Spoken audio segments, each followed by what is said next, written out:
La economía formal de una empresa son aquellas actividades económicas en las que se respetan las formas establecidas en la legislación vigente, como lo es, por ejemplo, el registro único de contribuyentes, la licencia municipal de funcionamiento o pagar los impuestos cuando corresponde.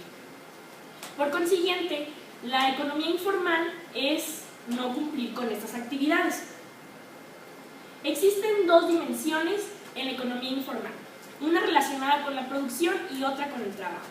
La primera consiste en la oferta de bienes y servicios en establecimientos no registrados. Esto es, por ejemplo, los negocios que venden productos pirata. La relacionada con el trabajo son los empleos en las empresas informales o en empresas formales, pero que no brindan las prestaciones establecidas por la ley a sus empleados.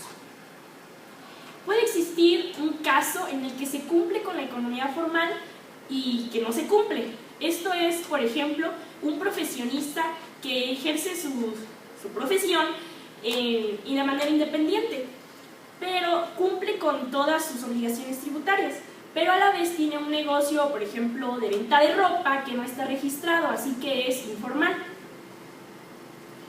Para que una empresa esté dentro de la economía formal, debe formar parte del régimen de incorporación fiscal. Este está diseñado especialmente para las personas que van a ingresar al comercio informal, o sea, que van a iniciar con su negocio. Anteriormente existía el régimen de pequeños contribuyentes, mejor conocido como repecos. Pero desde el 2014, con la reforma fiscal, las personas que eran parte de repecos se debieron cambiar al régimen de incorporación fiscal. Con el régimen de incorporación fiscal no se pagan impuestos el primer año. La diferencia entre estos dos es que con repecos los impuestos se pagaban con una cuota fija y con el régimen de incorporación fiscal los impuestos se pagan de acuerdo a las ventas que tenga el negocio y se deben emitir comprobantes fiscales por medio de Internet. Existen 4 principales causas de la informalidad. Estas son ignorancia, burocracia, desempleo y costos. Cuando nos referimos a ignorancia, mencionamos la falta de cultura que tiene la sociedad mexicana respecto a la necesidad de formalizar sus negocios. Es decir, los dueños de los micronegocios creen que no es necesario registrar su empresa y sus actividades con la excusa de que no generan grandes ingresos y que no tienen muchos años funcionando, sin mencionar el tamaño de la empresa. Como todos sabemos, la burocracia en México es muy complicada, y más cuando se trata de abrir un nuevo negocio. Realizar trámites y trámites y trámites para abrir solo un negocio es lo que tienes que hacer para poder establecerte formalmente. Como sabemos, en México existen 3 niveles de gobierno: municipal, estatal y federal. Cada nivel de gobierno te exige que cumplas con trámites diferentes. Esto va entre 8 a 9 trámites.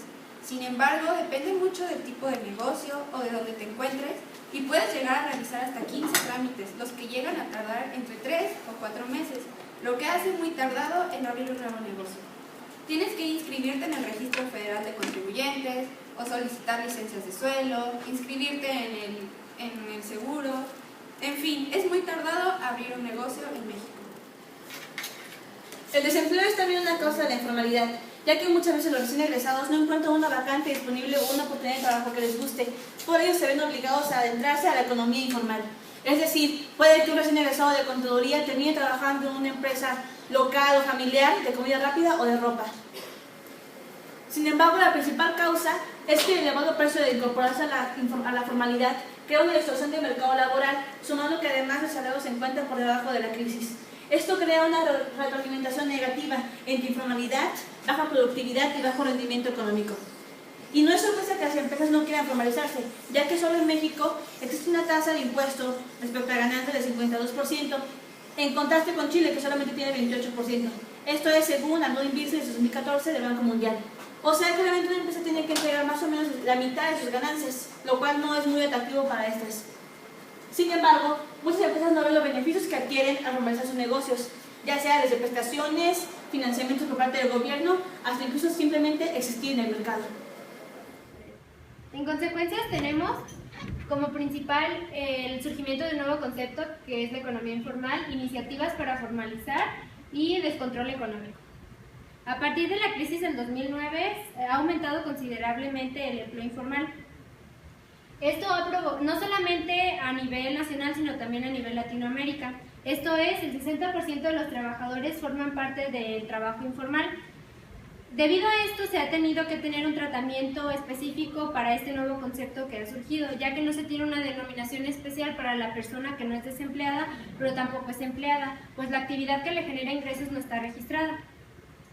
Ahora tenemos las iniciativas para formalizar el empleo. Estas iniciativas han servido para reducir el empleo informal a partir del 2012. Para el 2013 del 60% que se tenía, ya ahora es el 58.79%. Más de la mitad del empleo informal se encuentra en las actividades terciarias. Para esto es que se ha desarrollado iniciativa para las exportaciones y cadenas productivas orientadas al consumo interno, ya que el empleo informal lo que hace es impide el desarrollo de la economía y lo que pasa es que importamos más de lo que exportamos. Como segunda tenemos la simplificación del registro, ya que como anteriormente se había mencionado, el registro de las empresas tiene mucha burocracia. El apoyo a desempleo, esto quiere decir que a las personas que están desempleadas surja una institucionalidad que los apoye en ese momento, para que en un futuro adquieran no adquieran un empleo informal, sino un empleo que a la larga les sea productivo. Por último, tenemos las prácticas destacadas. En cada uno de los estados el empleo informal se da de diferente manera. Es por eso que se debe de tener un tratamiento especial en cada uno de ellos.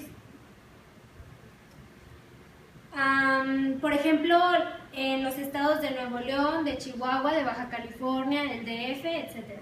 Por último, tenemos el descontrol económico. Nos referimos a descontrol económico como todas las consecuencias que genera el desempleo informal en México que impiden la productividad y el desarrollo. Por ejemplo, para la protección del trabajador y del consumidor que el empleo informal genera, se tienen que poner ciertas normas de higiene, etc. Ahora los pobres siguen siendo pobres debido a que no hay productividad efectiva. Luego, carecen de capacidad de generar beneficios suficientes. El empleo informal carece de la capacidad de generar beneficios suficientes para soportar la innovación y el riesgo, que son los factores del éxito. Por último, tenemos que la economía informal hace que el ritmo del PIB sea más reducido, que haya baja calidad de empleos con salarios bajos y sin prestaciones. Ahora vamos a vincular los temas vistos en clase con nuestro tema, que es la informalidad. El primer punto con el que lo relacionamos es precios máximos y mínimos, los cuales no tienen lugar en la economía informal. Existe una desventaja en este punto, ya que el gobierno no puede fijar un precio mínimo porque, dada la informalidad, en vez de ser un beneficio para los productores formales, resulta ser un perjuicio, porque no se sabe cuánta competencia existe. Y esto nos lleva al siguiente punto, que es la competencia fantasma. En el tema de la oferta y la demanda, aprendimos que es importante para los productores saber cuánta competencia existe en el mercado. Esto para saber cuánto producir y a qué precio, y saber qué posición tienes en el mercado, etc. Así que al no saber cuánta competencia hay por la informalidad, se da una barrera para los productores y es más difícil saber cuánto producir. El tercer punto es que se crea una nueva estructura de mercado. Esta es diferente a las que ya conocemos, que son competencia perfecta, competencia monopolística, oligopolio y monopolio. Así que en esta nueva estructura, como no hay antecedentes de lo que es, porque no sabemos a cuánto producen, a qué precio y qué posición tienen en el mercado los negocios informales, es por eso que es una nueva estructura de mercado.